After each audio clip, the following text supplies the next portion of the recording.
ایک ایسی دنیا میں جہاں ثقافتیں، نظریات اور تاریخیں مسلسل آپس میں مل رہی ہیں، حقیقی ترقی تنہائی میں نہیں بلکہ بامعنی ملاقاتوں میں پوشیدہ ہے۔ آج ہم عزت مآب پرنس کریم آغا خان کے MIT میں دیے گئے ایک لازوال خطاب کا دوبارہ جائزہ لے رہے ہیں۔ یہ ایک گہرا عکس ہے کہ کس طرح ایمان، علم اور ہمدردی کو ایک زیادہ انسانی اور باہم مربوط مستقبل کی تشکیل کے لیے متحد ہونا چاہیے۔ تو آج ہم بات کر رہے ہیں عزت مآب پرنس کریم آغا خان کے اس خطاب کی جو انہوں نے 27 مئی 1994 کو دیا تھا میساچوسیٹس انسٹیٹیوٹ آف ٹیکنالوجی یعنی MIT میں۔ جی، اور MIT کا نام تو ظاہر ہے سب جانتے ہیں، دنیا بھر میں اپنی بہترین تعلیم، نئی ایجادات اور گہری فکری سوچ کے لیے مشہور ہے۔ بالکل، اور خطاب کی شروعات ہی میرا مطلب ہے بہت دلچسپ تھی۔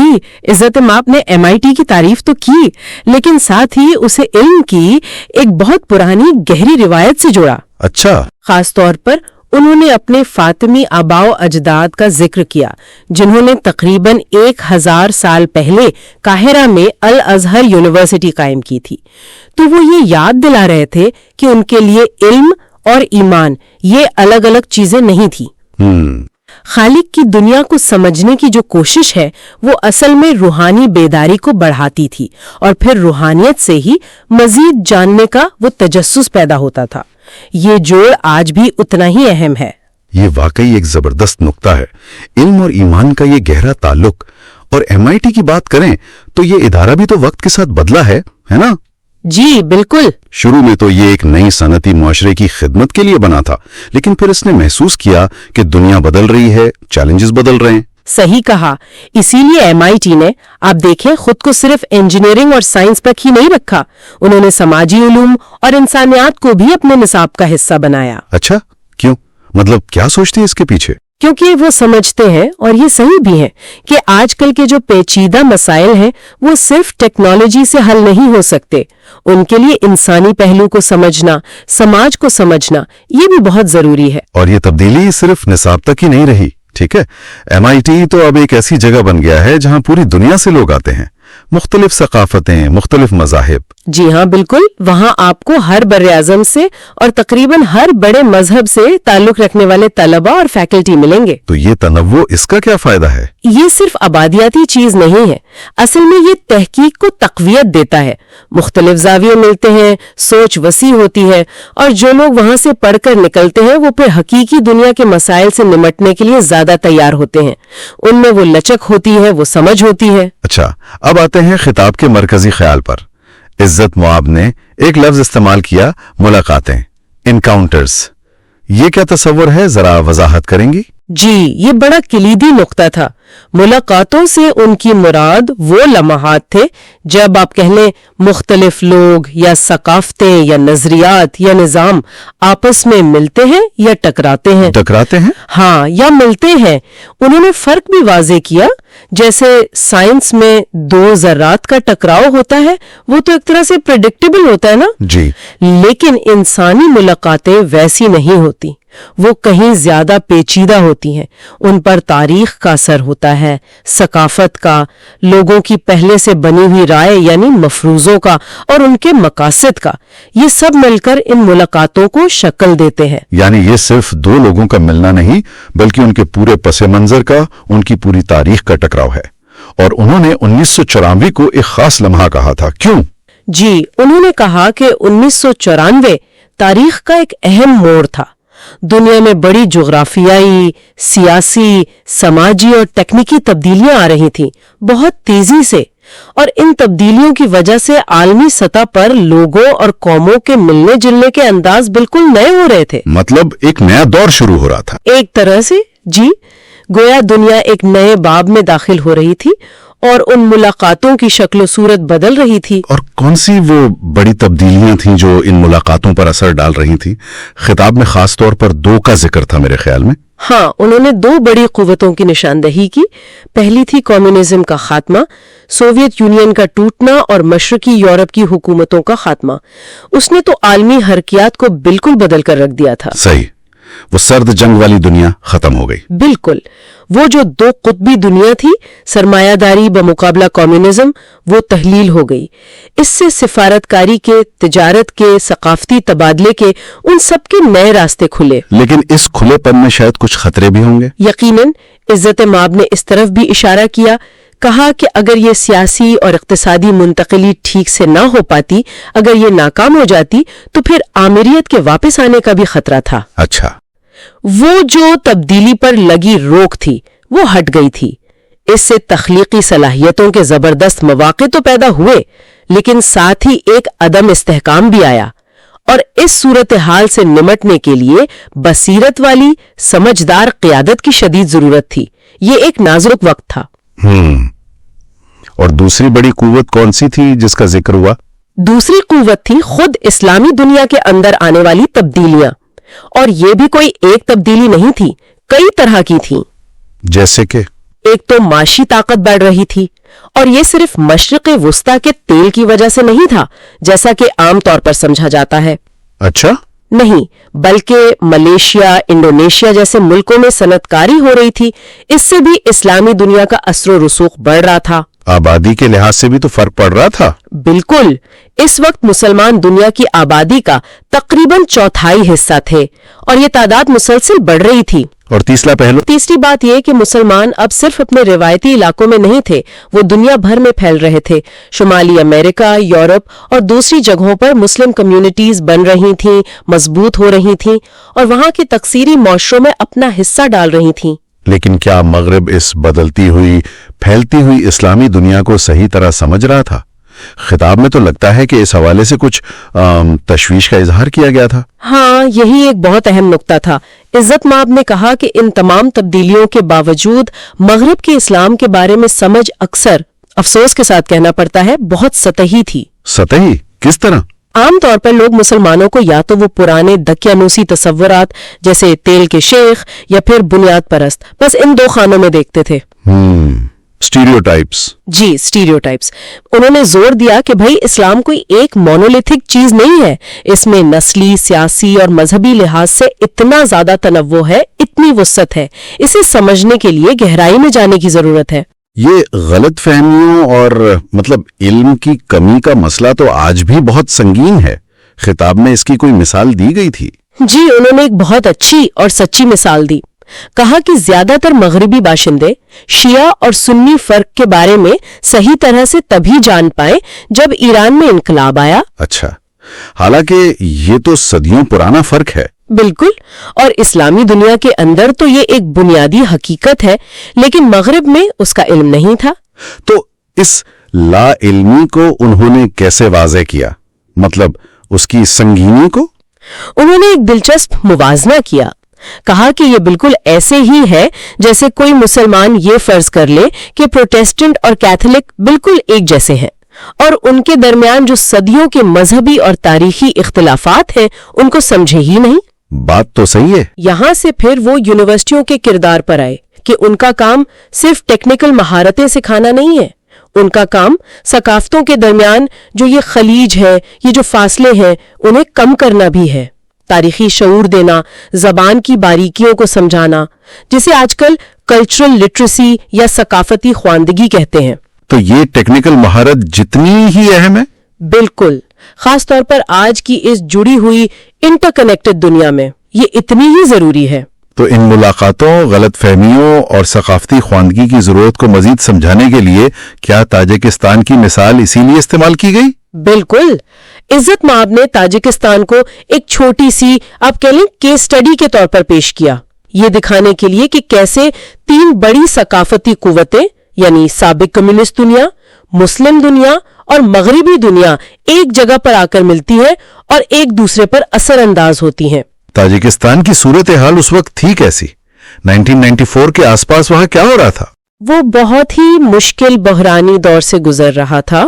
سوویت یونین ٹوٹنے کے بعد یہ ایک پہاڑی ملک تھا، آبادی تقریباً 50 لاکھ اور 90% مسلمان.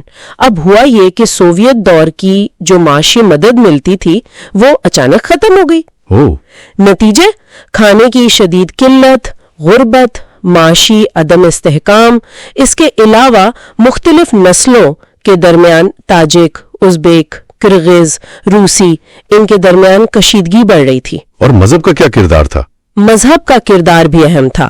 کئی دہائیاں تک سوویت دور میں مذہب پر پابندی رہی تھی، اب وہ پابندی ہٹی تو مذہب ایک بڑی سماجی قوت بن کر دوبارہ سامنے آ رہا تھا۔ تو تاجکستان ایک طرح سے ایک مائکروکازم تھا، ایک چھوٹی سی دنیا جہاں وہ تمام عالمی سطح کی تبدیلیاں اور ٹکراؤ نظر آ رہے تھے جن کا آپ نے ذکر کیا۔ بالکل صحیح، یہ ایک ایسا سنگم تھا، ایک کراس روڈ، جہاں تین مختلف تہذیبی ماڈل، کمیونزم سے نکلا ہوا نظام، اسلامی روایات اور مغربی اثرات، یہ سب آپس میں مل رہے تھے، ٹکرا رہے تھے اور ایک نئی شکل اختیار کرنے کی کوشش کر رہے تھے۔ اور اس کی اہمیت صرف تاجکستان تک محدود نہیں تھی۔ نہیں، بالکل نہیں۔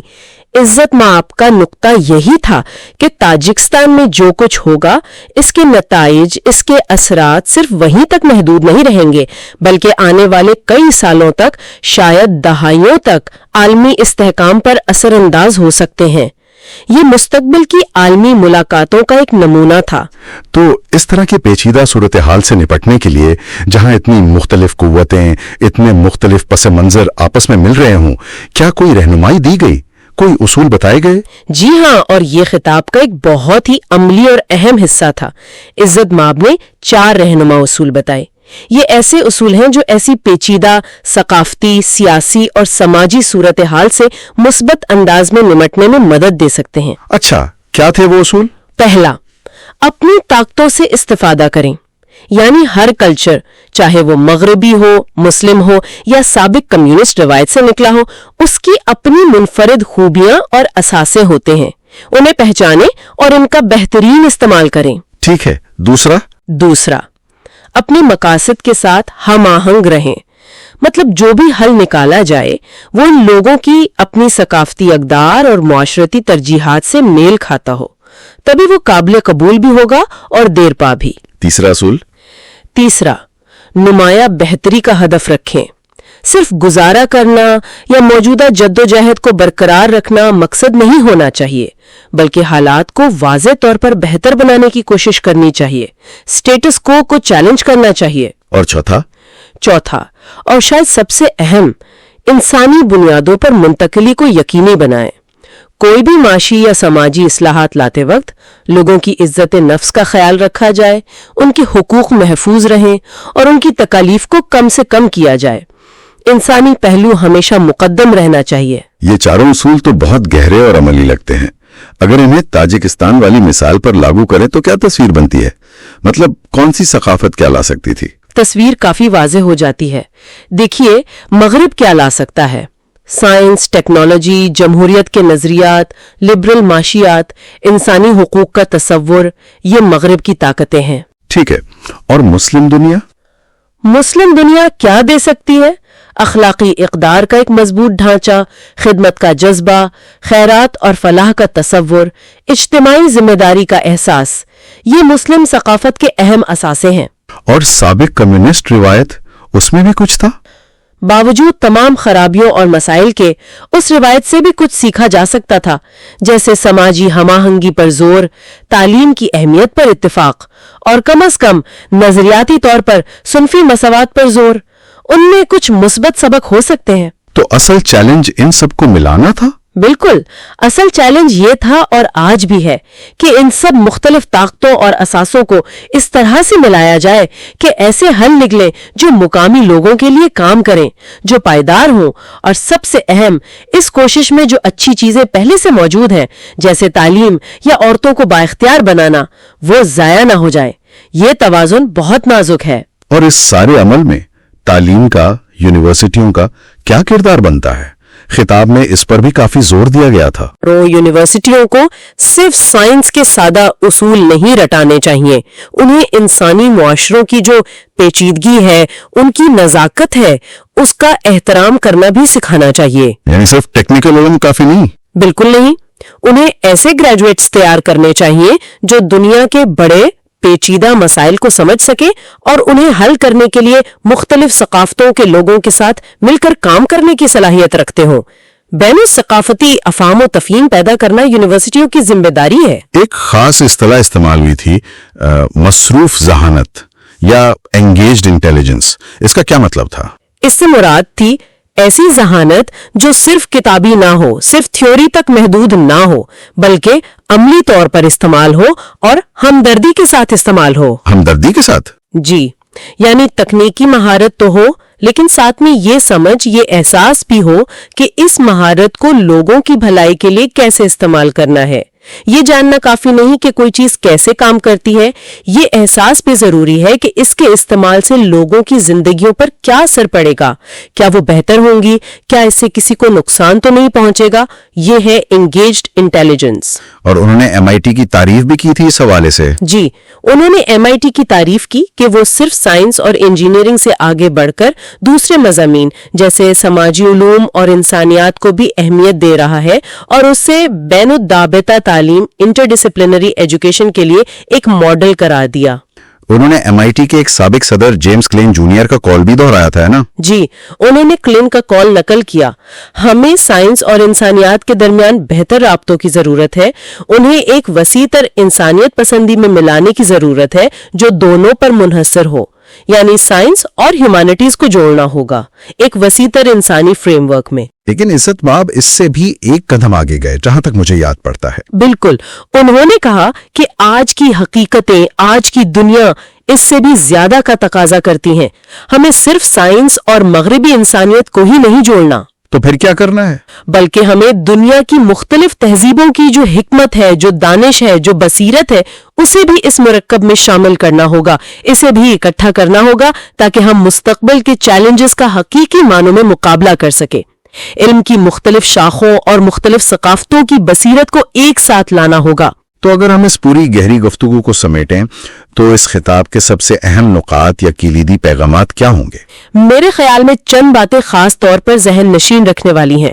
پہلی بات، علم کا حتمی مقصد صرف ٹیکنالوجی کی ترقی نہیں بلکہ انسانیت کی خدمت ہونا چاہیے۔ ٹھیک ہے۔ دوسری، ایمان اور عقل ایک دوسرے کے دشمن نہیں ہے، بلکہ جب وہ ہم آہنگ ہوتے ہیں تو ایک دوسرے کو تقویت دیتے ہیں، مضبوط کرتے ہیں۔ جی۔ تیسری، اسلامی دنیا کوئی یکسنگی مونولیتھک چیز نہیں ہے، اس میں بے پناہ تنوع ہے، نسلی، سیاسی، مذہبی، اسے سمجھنا اور تسلیم کرنا بہت ضروری ہے۔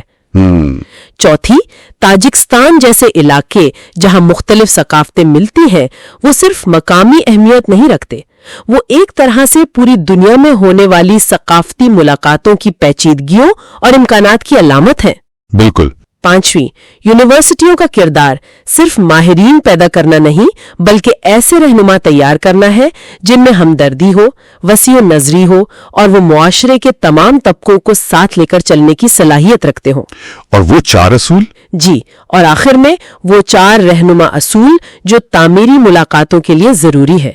ہر ثقافت کی طاقت کو پہچانیں اور استعمال کریں، مشترکہ اقدار اور مقاصد کو سامنے رکھیں، جمود پر تبدیلی اور بہتری کو ترجیح دیں، اور ہمیشہ انسانی پہلو کو، انسانی وقار کو سیاسی یا معاشی مصلحت پر فوقیت دیں۔ جیسا کہ ہم عزت مآب پرنس کریم آغا خان کی جانب سے شیئر کی گئی لازوال حکمت پر غور کرتے ہیں، ہمیں یاد دلایا جاتا ہے کہ انسانیت کی تقدیر اس بات پر منحصر ہے کہ ہم ایک دوسرے سے کیسے ملتے ہیں، علم، ہمدردی اور عاجزی کے ساتھ۔ ایمان، عقل اور ثقافتی افہام و تفہیم کا امتزاج صرف ترقی کا راستہ نہیں ہے، یہ ایک زیادہ ہاہنگ اور انسانی مستقبل کی بنیاد ہے۔ لہٰذا اس غور و فکر کو اپنے دل میں بسائیں، اسے اپنی دعا، اپنی یاد اور دنیا کے بارے میں اپنے ویژن کو نئی شکل دینے دیں، اور جدا ہونے سے پہلے اس گفتگو کو اپنے دوستوں، خاندان اور اپنے حلقے میں موجود دیگر افراد کے ساتھ شیئر کریں، کیونکہ بعض اوقات ایک روح کی بیداری ہی نسلوں میں تبدیلی کی لہر کو بھڑکانے کے لیے کافی ہوتی ہے۔ برائے کرم اس چینل کو سبسکرائب کرنا اور بیل آئیکن کو دبانا نہ بھولیں تاکہ جب نئی اقساط جاری ہوں تو آپ کو مطلع کیا جا سکے۔ نیز لائک اور تبصرہ کرنا نہ بھولیں، آپ کی شمولیت اس روشنی کو مزید متلاشیوں تک پھیلانے میں مدد کرتی ہے۔ ہم جلد ہی ایک اور طاقتور قسط کے ساتھ واپس آئیں گے جو الہی حکمت کے سمندر میں مزید گہرائی میں غوطہ لگائے گی۔ تب تک مضبوط رہیں، بیدار رہیں اور آپ کی روح ہمیشہ روشنی کی طرف سفر کرتی رہے۔